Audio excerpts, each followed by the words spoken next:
Hey everyone, welcome back to CyberTips Explainer. Now, I want you to think back for a second to our previous analysis on brainjacking and those severe vulnerabilities we exposed. Remember that? Well, the risks we discussed back then definitely weren't hypothetical. And here we are in 2026, and the reality has accelerated dramatically. We are no longer living in this era where AI is just passively generating a block of text, answering a quick question, or writing a few lines of code while you sit there and watch it. We have fully, officially entered the Agentic Era. AI is now autonomously executing incredibly complex business logic. It's making actual decisions. It's moving money. It's communicating with other machines. And it's doing all of this without a human in the loop. The stakes? They've literally never been higher. Figuring out how to secure the autonomous enterprise is, without a doubt, the defining challenge of our time. So, we have to ask ourselves this high-stakes question. What actually happens when these autonomous agents go rogue? We all lived through the absolute terror of AI poisoning over the last couple of years, right? We saw how corrupted training data could just silently manipulate massive enterprise systems from the inside out. That fear alone was enough to drive huge enterprises to completely abandon public, shared clouds and run towards these highly secure national factories. But look, the threat has evolved. It is not just about poisoned data anymore, it's about poisoned actions. When an agent holds the actual keys to your network, a compromised instruction doesn't just give you a bad answer on a screen. It executes a disastrous, real-world action. To really get this, we need to ground ourselves on exactly what we're dealing with today. Agentic AI refers to autonomous systems that fundamentally understand the life cycle, the security, and the performance nuances of your entire network. They execute tasks and make critical decisions with minimal, if any, human intervention. Think about it. In 2026, the role of the human developer has completely changed. We've moved way past the manual labor of typing out syntax and boilerplate code. Now we're at the level of strategic orchestration. You're no longer the typist, you're the manager of a digital workforce. But as you can probably guess, managing a digital workforce requires an entirely new framework of trust and security. All right, Section 1, Passive LLMs to Autonomous Agents. Let's look at how this shift actually works. Let's bring back our ghost taps analogy because I think it perfectly illustrates this. A passive LLM is basically like a massive, incredibly efficient reference library. You walk in, you ask the librarian for a specific book, and they hand it right to you. But you still have to read it, interpret it, and do something with it. Agentic architecture, on the other hand, that is a swarm of invisible ghosts. You don't ask for a book, you just whisper your overarching goal. The ghosts fly into the library, they check out the books, read them, summarize the findings, draft a strategy, and then here is the real kicker. They sign the checks and deploy the whole strategy for you without you typing a single keystroke. It is incredibly powerful for sure, but it means you are literally handing over your financial and operational authority to invisible entities. Have you subscribed to CyberTips Explainer yet? Subscribe now. Like and share this video with someone you deeply care about to have a foolproof cyber defense. Now, back to the video. Okay, moving on to Section 2, Vectors of Agentic Vulnerability. Let's talk about how this all gets attacked. Imagine this for a second. What if your highly secure private AI assistant casually drops your company's unreleased intellectual property right into the lap of a competitor, just because they asked nicely? I mean, it sounds completely absurd, right? No way that happens. But this is exactly what happens with a vulnerability called prompt leaking. When your AI model is armed with sensitive system instructions, secret pricing strategies, or proprietary code, and an external user interacts with it, the lines between what the AI knows and what the AI should actually share can blur with terrifying ease. So let's break down the specific attack vectors that are targeting large language models within these agentic loops today. First, we've got prompt injection. This is basically the AI equivalent of a SQL injection, sneaking malicious commands inside innocent-looking queries. Then we have jailbreaking, where creative prompts trick the AI into totally bypassing its own safety rules. There's prompt fuzzing, which is a big one we'll get into in a second. We've got prompt leaking, where the model accidentally exposes its own internal, secret instructions. And finally, privilege escalation, where an agent manipulated by outside inputs gains unauthorized access to your deep internal systems. Every single one of these exploits relies on tampering with how an LLM interprets its core instructions. Let's really focus on prompt leaking for a minute. There's a great quote from IXSec on this. They note, unlike other hacks, this one often requires no effort from the user, it just happens. And you know, that is exactly what makes it so insidious. Most prompt leaks, they aren't the result of some mastermind hacker sitting in a dark hoodie. They are structural. They happen because of poorly separated system and user prompts, where the model literally just forgets where its rules end and the user's query begins. Or They happen because debugging tools were accidentally left active in a production environment.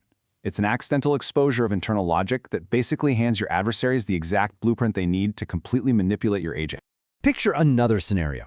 What if an adversary launches 10,000 prompts a second at your agent just to find its breaking point? This is what we call prompt fuzzing. It is not a clever riddle. It's a brute force volume game.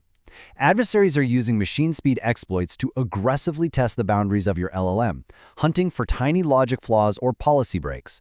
Human security teams simply cannot react to 10,000 attacks a second. You absolutely need dynamic rate limiting powered by machine learning just to distinguish an aggressive bot from regular traffic before the agent completely breaks down under the pressure. Which brings us to Section 3, defeating the Inception Loop. Here is a massive architectural trap for you.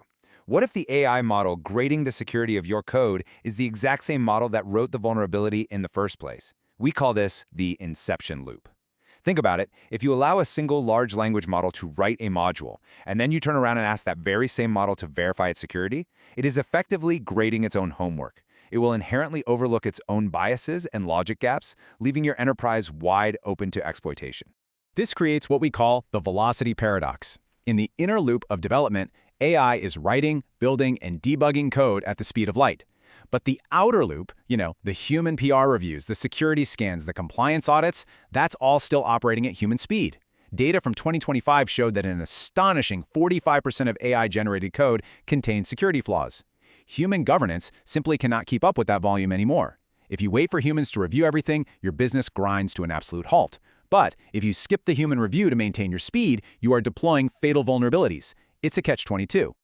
So, what's the fix? Well, the solution to the velocity paradox is deploying independent, highly specialized agents. We literally need an army of AI to govern the AI. You deploy a DevSecOps agent whose sole job is to stop personally identifiable information leaks right at the keystroke. You have a Guardian agent that strictly enforces your microservice boundaries, an audit agent that turns days of SOC 2 or HIPAA compliance checks into seconds, and a SQL integrity agent that performs real-time schema analysis to stop injection attacks cold. By separating the generation engine from the governance engines, you scale that outer loop without sacrificing an ounce of security. All right, Section 4, building the private vault.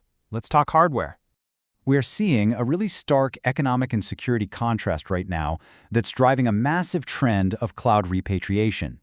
Enterprises are yanking their heavy AI workloads off public hyperscalers and moving them back to on-premise hardware. Just look at the public cloud side. You've got crushing egress fees, ridiculously expensive data transfers, and a shared risk model where a vulnerability in the cloud provider's infrastructure could expose your data. In contrast, the local vault, deploying on-premise hardware, gives you zero hourly compute cost after your initial capital expenditure, totally free local data transfer, and absolute total data sovereignty.